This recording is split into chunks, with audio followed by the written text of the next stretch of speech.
Doctor ইউনূসের সরকার রাখাইনে কথিত মানবিক করিডোর দিতে চায়, আর কেউ এর বিরোধিতা করবে তা চলবে না। এক স্বৈরাচার গেছেতে কি হয়েছে, তারা যেটা বলবে সেটাই হবে। পররাষ্ট্র সচিব জসিমউদ্দিন ডক্টর ইউনূসের এ সিদ্ধান্তের সমালোচনা করে, কারণ মায়ানমারের মধ্যে যুদ্ধ চলছে। এ অবস্থায় করিডোর দেওয়া বাংলাদেশের সার্বভৌমত্বের জন্য হুমকি, নিরাপত্তার জন্য ব্যাপক হুমকি। পররাষ্ট্র সচিব জসিমউদ্দিন ডক্টর ইউনূসের এ সিদ্ধান্তের বিরোধিতা করলেন, তাই তাকে অপসারণ করা হলো। আবার সেনাবাহিনী ডক্টর ইউনূসের এই কথিত মানবিক করিডোরের সিদ্ধান্তের বিরুদ্ধে। কিন্তু সেনাবাহিনীর মধ্যে পশ্চিমাপন্থী দুই একজন সেনা কর্মকর্তা আছে, তারা আবার ডক্টর ইউনূসের সরকারের পক্ষে, এই সিদ্ধান্তের পক্ষে।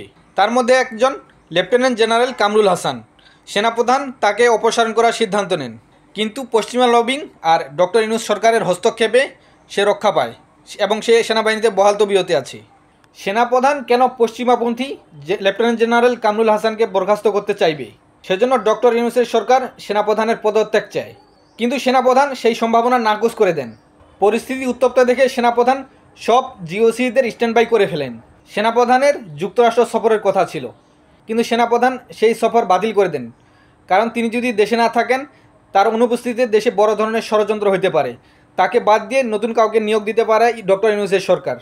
আর সেনাপ্রধান সেই ষড়যন্ত্র বুঝতে পারেন, আর এই পুরো বিষয়টাতে কলকাঠি নাড়ছে জাতীয় নিরাপত্তা কাউন্সিলের প্রধান যুক্তরাষ্ট্রের নাগরিক খলিলুর রহমান।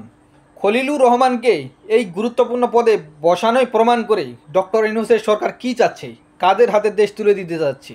সে নিজেই যুক্তরাষ্ট্রের নাগরিক, সে বাংলাদেশের নিরাপত্তা কাউন্সিলের প্রধান হয়ে কী করবে?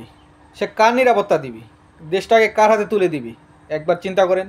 চট্টগ্রাম বন্দরের মতো একটা গুরুত্বপূর্ণ জায়গা বিদেশিদের হাতে তুলে দেওয়া, বিদেশি কোম্পানির হাতে তুলে দেওয়া, বিশেষ করে সেই কোম্পানিটার সাথে যুক্তরাষ্ট্র এবং ইসরায়েলের গভীর সম্পর্ক আছে। দেশবিরোধী এই ষড়যন্ত্রের কারণে ডক্টর ইউনূসের পরিণাম ভয়াবহ হইতে পারে।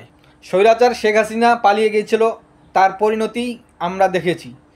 ডক্টর ইউনূস প্রকাশ্যে পশ্চিমা এজেন্ডা বাস্তবায়নের জন্য জোর করছে। সে সেনাবাহিনী, বাংলাদেশের জনগণ, বাংলাদেশের সার্বভৌমত্ব কোনো কিছু তোয়াক্কা করছে না। শেখ হাসিনা এত বড় স্বৈরাচারী কাজ করেনি, কিন্তু ডক্টর ইউনূস দেশের স্বাধীনতার সার্বভৌমত্বকে বিদেশিদের হাতে তুলে দিচ্ছে। এভাবে কি একটা দেশ, রাষ্ট্র চলতে পারে? বাংলাদেশের জনগণ, বাংলাদেশের সেনাবাহিনী সবাইকে এক হইতে হবে। পশ্চিমা আগ্রাসন থেকে বাংলাদেশকে রক্ষার জন্য সবাইকে এক কাতারে দাঁড়াইতে হবে। এখানে কোনো দল, মত, ধর্ম কোনো কিছুই থাকবে না।